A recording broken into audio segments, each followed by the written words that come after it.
Ana Gómez, welcome to the Art and Science of EMDR, and thank you for joining us.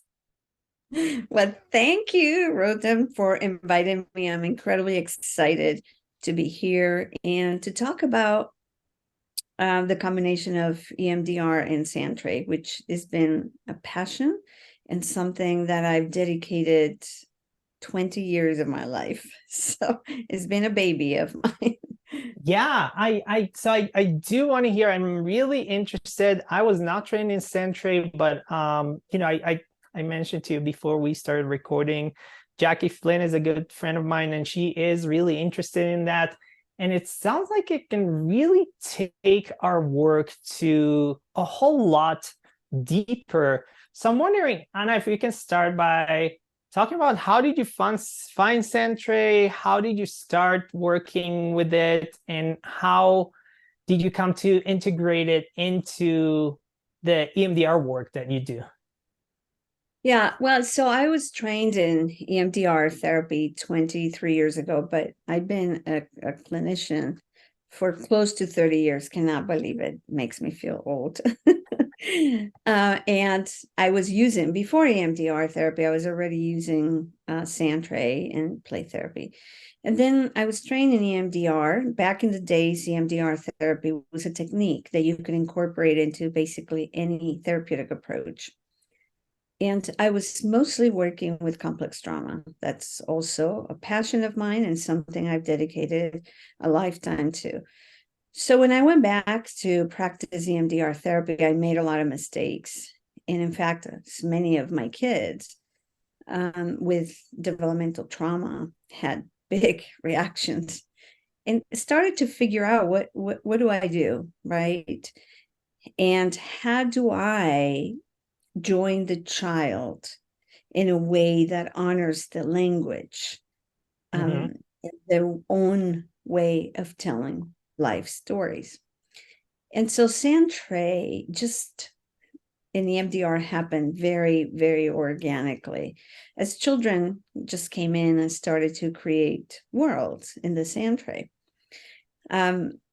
Initially, I was really biting my nails, to be honest, because there was nothing really, not much in the literature about the union of the two. So I'm trying to figure it out and at times biting my nails, wondering, am I doing this right? And I will never forget one of the first children, one of the first kids that I use EMDR on Sandtray with. He will create, it was a very tough case, very, very, very difficult case. A child that was acting out with horrendous trauma. And he wouldn't really talk to me at all, but he will go to the Sandtray and create worlds where the self was not present, which was interesting. I was meeting the mind in the state of consciousness of not me, not mine, not self. Is the lion eating, a zebra? Is the pain of the zebra not my own? And what I started to observe is that level of distance allow the child and many other children to access their inner worlds and the life stories that couldn't really acknowledge verbally or own it at that point. They couldn't say, many of these children would tell me, I'm fine, I don't have any problems, I don't remember. So they would not really connect to their traumatic events and life stories.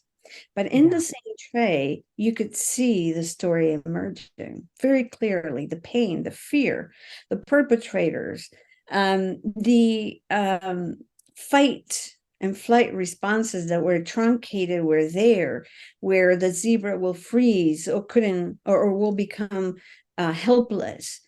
And I began to just organically use interweaves and went into processing. You can imagine I'm biting my nails in those moments because I'm thinking, oh my goodness, I'm just going to process this. Is this right? I don't know. And so I began bilateral stimulation, started to process. And it was incredible, the changes that I started to see and the possibilities. Really, the Sandtray work opened a field of possibilities. And after that child, I started to use it with many other children, adolescents, and even adults.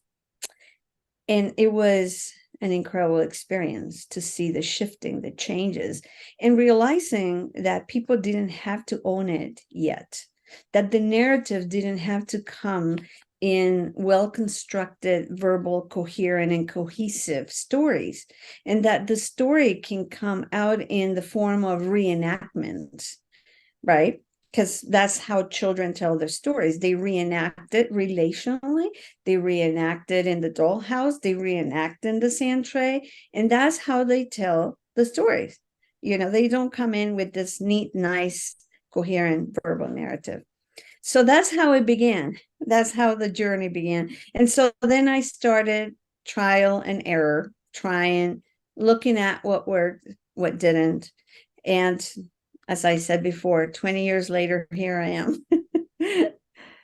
Yeah, well, I have so many things to ask you, and I'm wondering, Ana, if you can share, because you're well established, people know you, and you're an EMDR trainer, and you're a consultant, and but you said that you made your own mistakes, and I'm wondering if you can spend just a minute talking about that, because I think that a lot of people who are, either watching, join us live, or will watch it later, are so afraid to make mistakes. And I know that a lot of people, I just talked with someone recently who shared that there was a study in the UK that about 15 to 20% of clinicians who get trained in EMDR actually practice EMDR because they're so afraid of these mistakes. So I think that if people will hear that Ana Gómez made her own share of mistakes, then they'll be more encouraged to keep practicing and not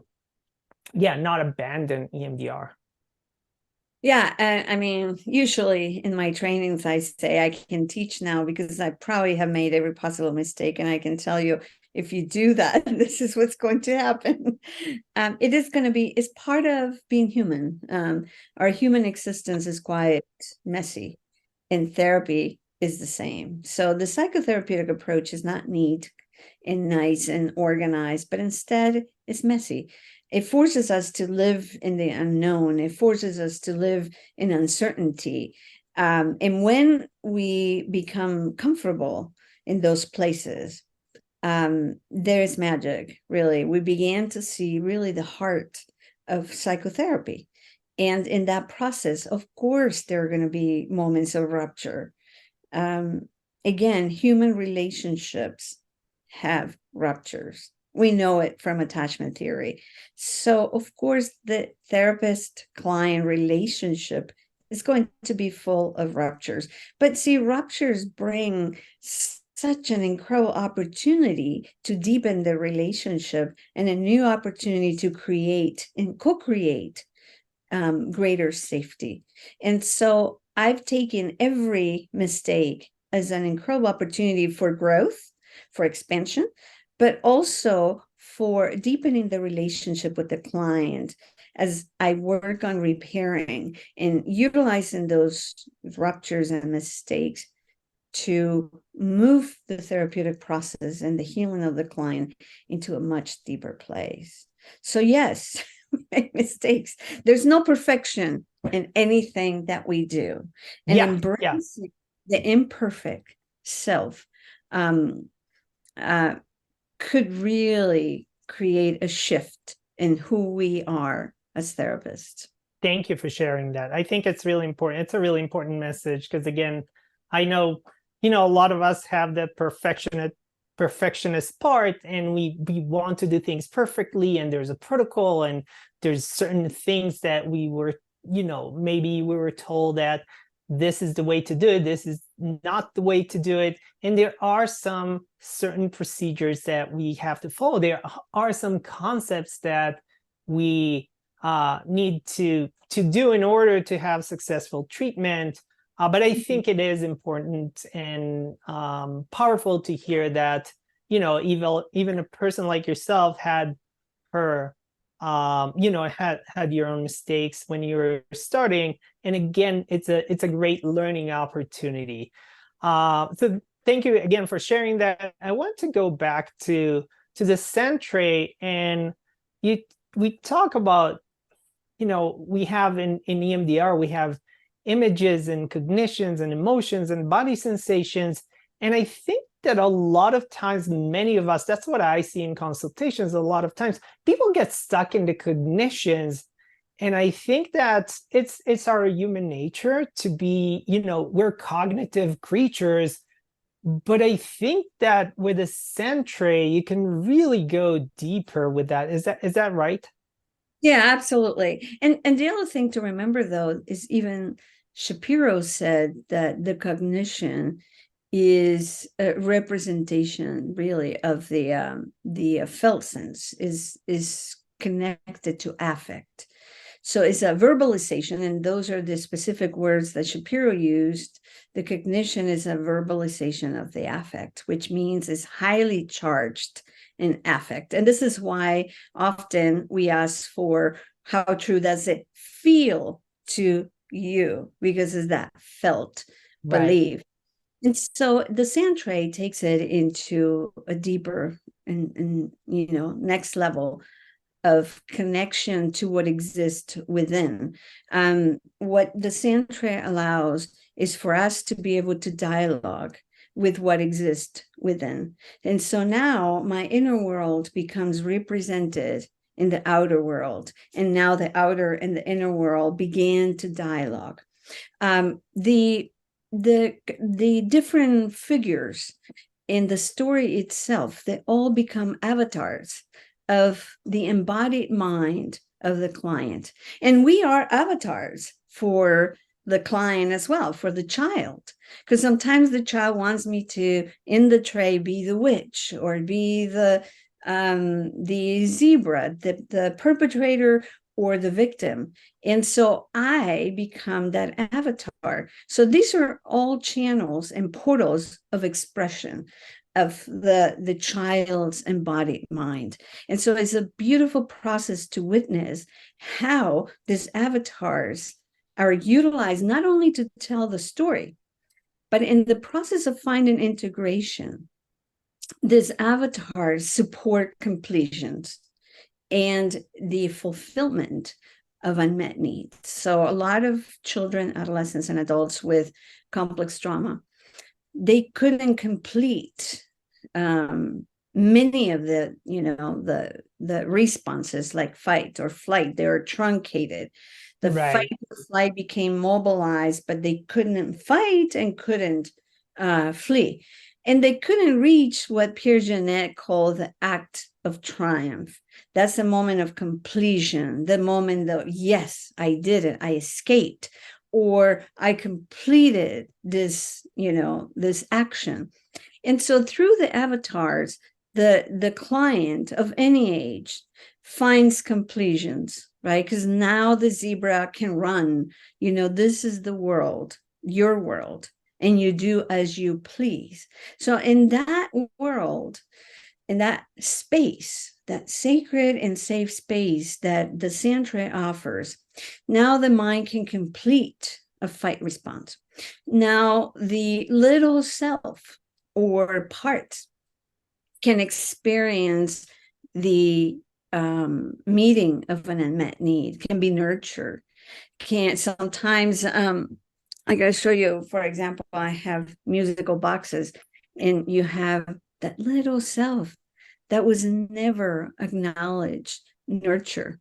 I remember a child that was in foster care and said, I never had a birthday party. Well, guess what we had for the little self in the Sandtray? A birthday party. And then we had, we had lullabies, we had songs, celebrated the birthday of that little self. And so these completions are fundamental in the integration process. And in the Sandtray, through the avatar, the child can experience that. The other piece is that because the Sandtray offers distance, multiple levels of distance, children can access their inner world in a titrated manner. And this is what I mean. when I was a much younger clinician, I had this idea that, oh, if your needs were not met, you're going to be eager to have them fulfilled. Love, connection, nurturance. And what I found out was that many of these children couldn't tolerate the very thing that they longed for. And so even though biologically and bioemotionally they needed the connection, they couldn't tolerate it. Well, in the Sandtray, I don't have to be the direct recipient. I can have a kitty being nurtured, not me, not mine, not self. Is the kitty being nurtured?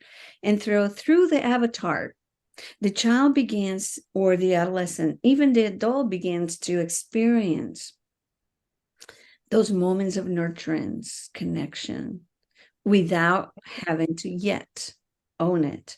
And that the multiple levels of distance offered by Sandtray work are an incredible asset to the work that we do in EMDR therapy to promote integration and a return to self.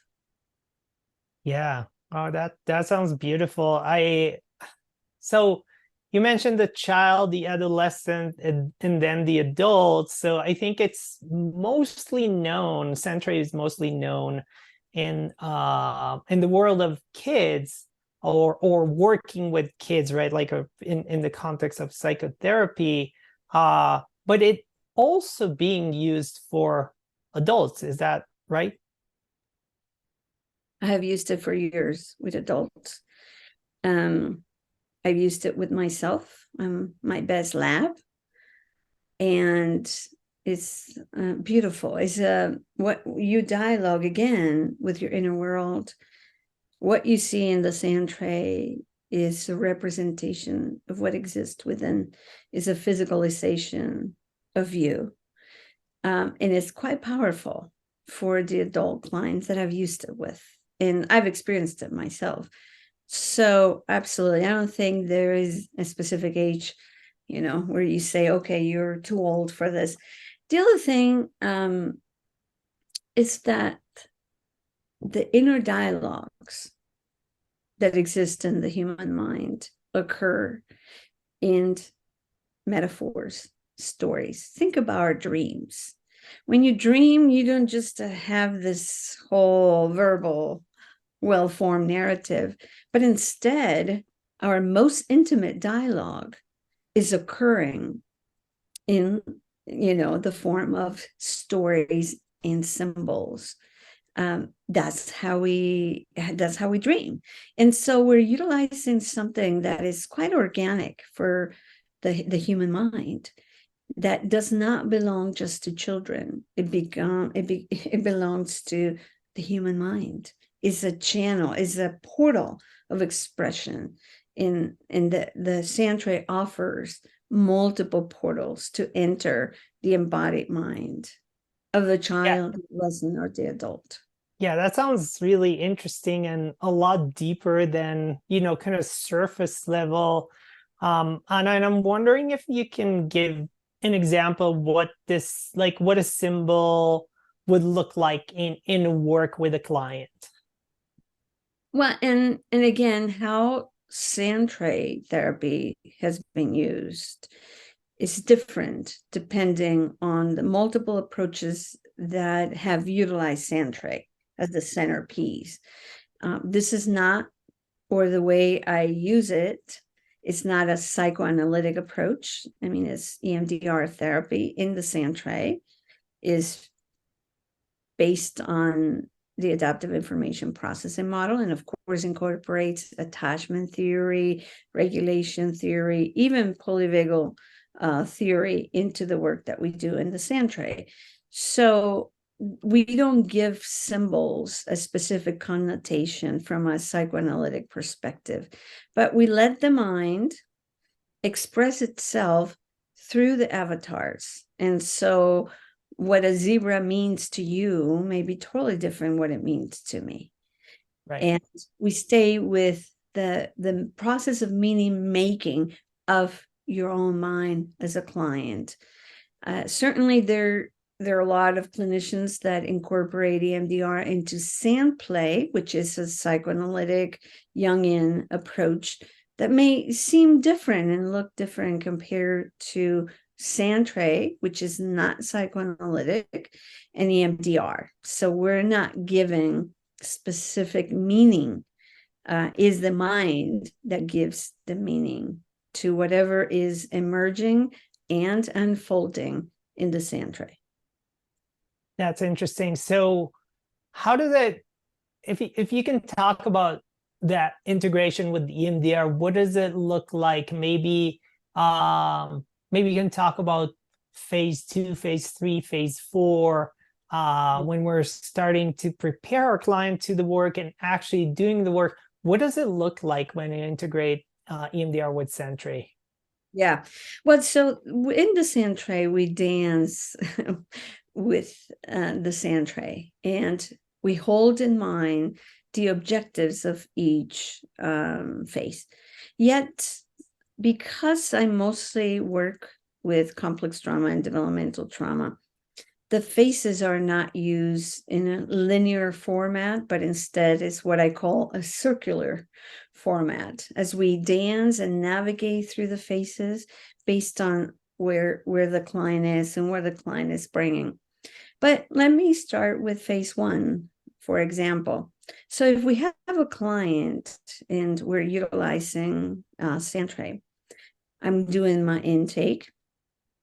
I am receiving initial information that is highly reliant on the verbal capacities of the left brain. So I'm going to get a narrative from the parent. I'm going to get a narrative from the child. But I also like to get a narrative from the right brain. And yet, of course, there are many processes where both intervene. But the right brain, with the use of symbols and stories, is also telling us a life story, is giving us information for phase 1. It is interesting as you began to compare these verbal narratives and the narratives that emerge in the Sandtray, you see congruency or dissonance. For example, you have parents that come in and say, you know, I don't know why my child is highly anxious, because we had a great life, a good family, we're very loving. There is a lot of safety and security in the relationships in our families. Okay, that is the verbal narrative. I asked the child to create a world in the Sandtray, very non-directive, very implicit. I give the child a basket. Second session, we began to create relational safety, etc. But I want to see how they tell the story from a different place in their biological systems. And this child creates a story of loneliness, no one to connect to, or a story of fear, very scattered resources for the animal in the Sandtray, for example.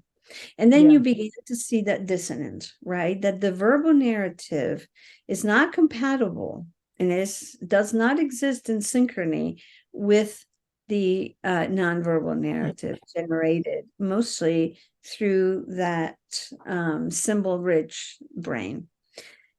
That in itself is important. That's important data, right? In terms of how the imprint of trauma exists in the embodied mind of the child in the relational system. That is giving me rich data. Okay, explore a little bit more. What's going on? Why there is this lack of synchrony between the two?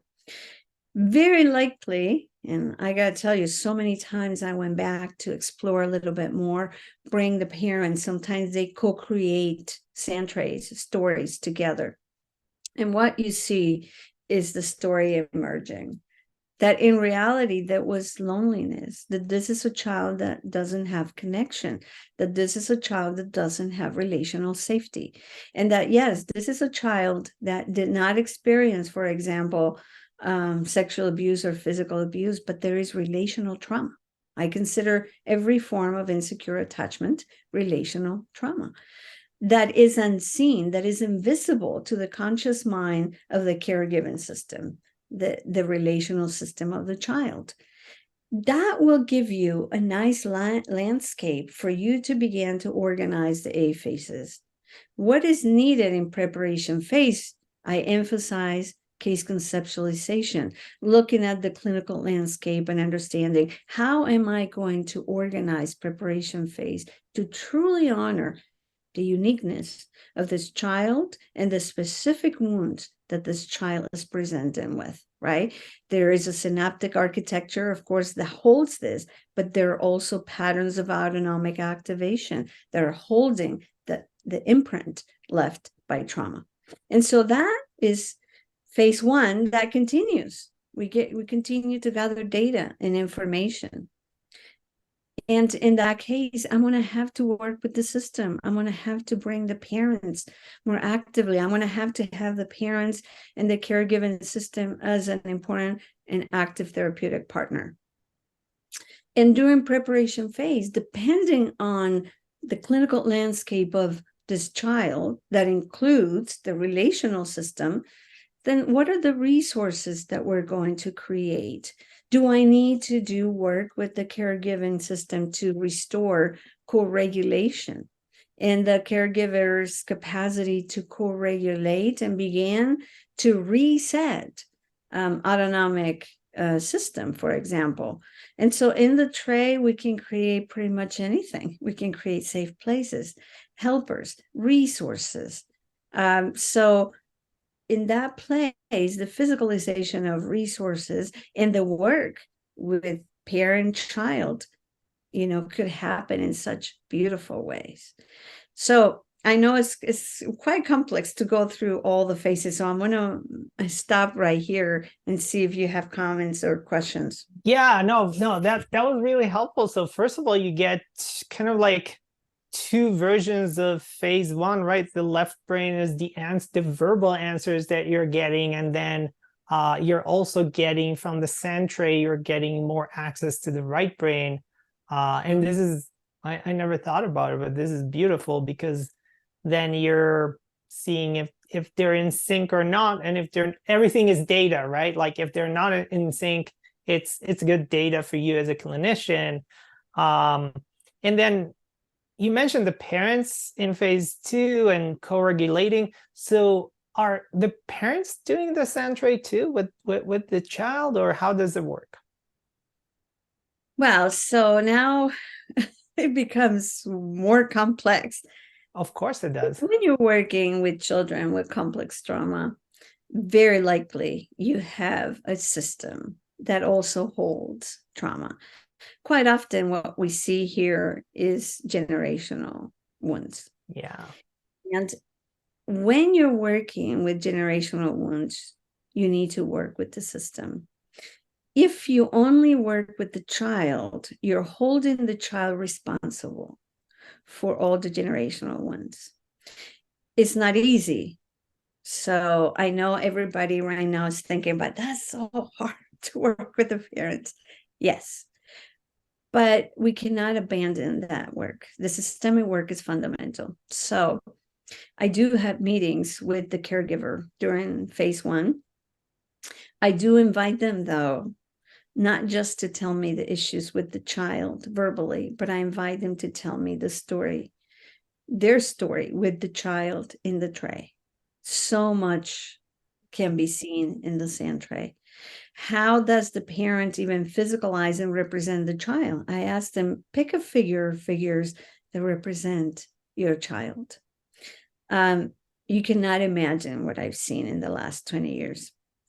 You have parents that may represent their own child as a monster.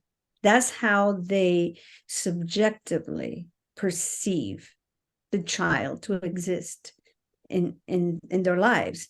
So imagine those inner representations are guiding parental behavior, are guiding meaning making. And as such, if these inner representations don't change, the parents despite all the psychoeducation we give them, they will continue to react to these memory networks that hold internal work and models about the child. Still a monster, still a child that is difficult, still a child that will never heal. And those repetitive interactions continue to enhance the same synaptic architecture that holds, cognitive, emotional, and somatic schemas, right? Like, I'm not good enough and my child's not good enough. So I do want to see those representations that sometimes don't show up verbally, because when they are expressing or talking about it verbally, their defense system oftentimes is the one speaking. But in the representational world, defenses quiet down. That's another asset of the Sandtray, is that many of the systems, the parents, the children, come with very strong forms of self-protection and defense. And because of that, we cannot get to the inner world. Well, because the child and the parent develop that relationship with the Sandtray, and we're using actively the wisdom of the right brain, we get to see those inner representations more easily as it quiets down that defense system. So yeah, I began to work with the caregivers. At some point, though, the parents are transferred to another clinician, because I believe that the teamwork is truly the best approach to work with systems. So I continue to be the child therapist, but as the parent becomes more aware and we expand the field of consciousness of the caregiver, then the possibility of having a helper, right, without stigmatizing therapy, we began to talk about how, you deserve the helper, right? All my parents, by the way, know I go to therapy myself. It's such a gift to be able to have a companion. And we began slowly, little by little, to normalize and de-shame therapy, right? So eventually, a parent that holds trauma is a parent that will need to do their own EMDR and can continue with Sandtray. Sometimes I've been the child's therapist, and sometimes I've been the parent's therapist while we have another clinician working with the child. And yes, we use Sandtray. We represent and physicalize in the Sandtray inner representations. We do sequences, and we sequence moment-to-moment decision-making in the mind of the parent.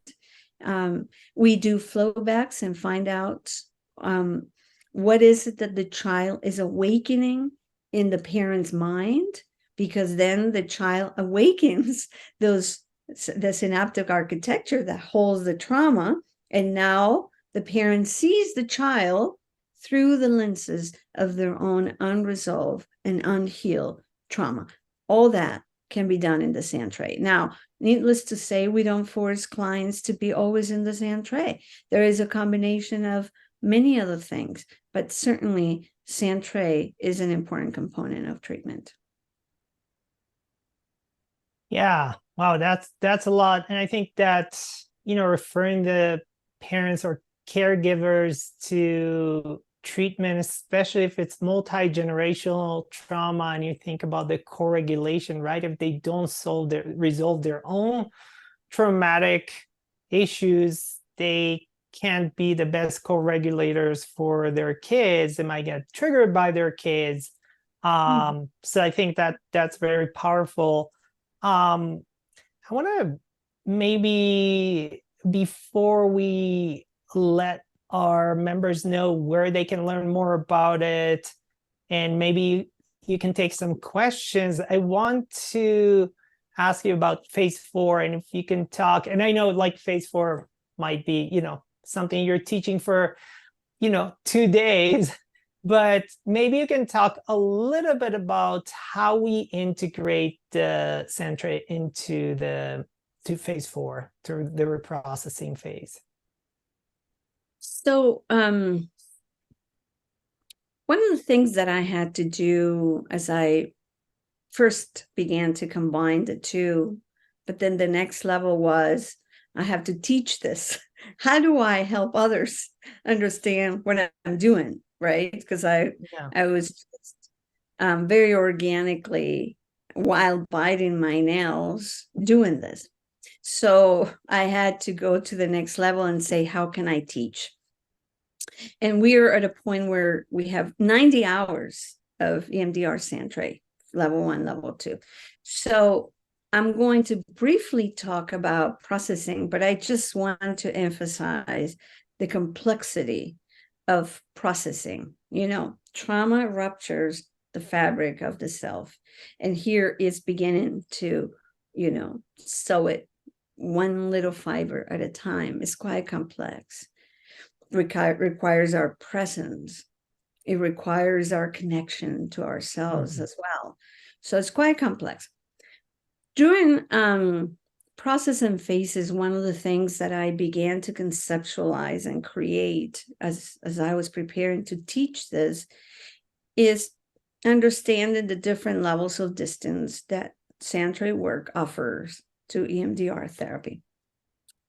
So when you think about multiple levels of distance, you have the memory itself. Some clients may be ready, and because they have enough capacities, enough affect tolerance, they can actually get pretty close from their traumatic events. There is acknowledgement.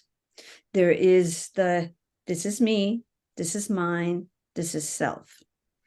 In that level of distance in the Sandtray, we make invitations to the client to represent that traumatic event. And now it exists in that space, that sacred and safe space. But there is recognition in the Sandtray. Now the client is saying, this is me, the line is representing me, or there is a person and this is me and this is what happened. In those cases, we honor the choice of the mind to access it, you know, and say and recognize that and realize this is me. And in the Sandtray, we go into assessment phase and we invite the client to notice what part of this stands out for you. We can also ask for what's the worst or what's the yuckiest part for you. We identify a negative belief or a mix-up thought and invite the client to represent it. Is there a figure that represents that? We ask for the negative, positive. We can even do the VOC.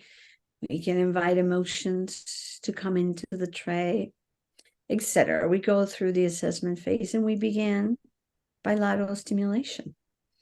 Using bilateral stimulation that keeps the client connected to the story emerging. And a story that is not, when I say story, I don't mean a verbal narrative. I'm looking at a story that has cognitive, emotional, and affective, and somatic and sensory motor components, right? And we began the processing, and we began to either drum and utilize the Sandtray as the drum. We can invite movement and march in front of the Sandtray. We can use the gorilla dance. We can use butterfly hug, and we stop. We breathe, just as we do it with standard EMDR treatment. And then we're curious. Now, show me what's happening now in the tray.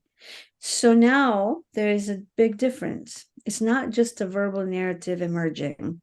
Now there is a rearrangement of the tray. There is movement that not only exists in the mind or the cognitive mind, but now it exists right here. Okay. And then notice that again, go with that. In the Sandtray, we may see block processing, and we use interweaves to support the linkage of information. That will be an explicit access to the traumatic event. So as I was trying to conceptualize this, that's kind of how I named it. So this is an explicit access to the memory. But the greatest gift and asset offered by the Sandtray is the actual implicit access to the memory. That occurs when especially children, are not ready to acknowledge and realize this is me, this is mine, this is self. And in those cases, we invite the child to create a world. They create a world of a kitty being hurt by a monster. And we stay with that level of distance. So we're going to ask the child, so who's the main character or characters? In this case, the kitty, for example. So all the questions are directed to the kitty, right? That's the distance that the mind selected. Not me, not mine, not self, the kitty.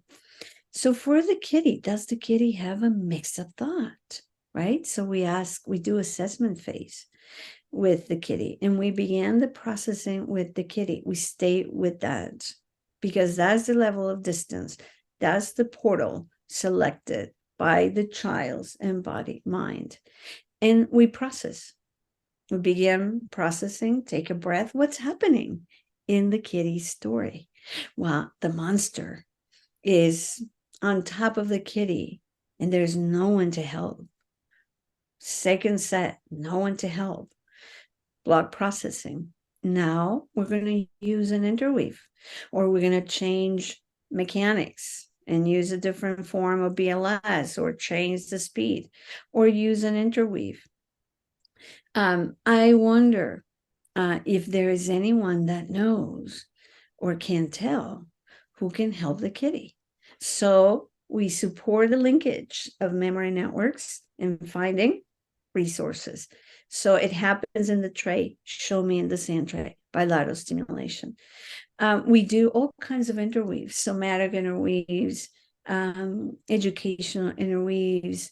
There is a whole interweave system that I developed over the years that we can use in the Sandtray and continue processing.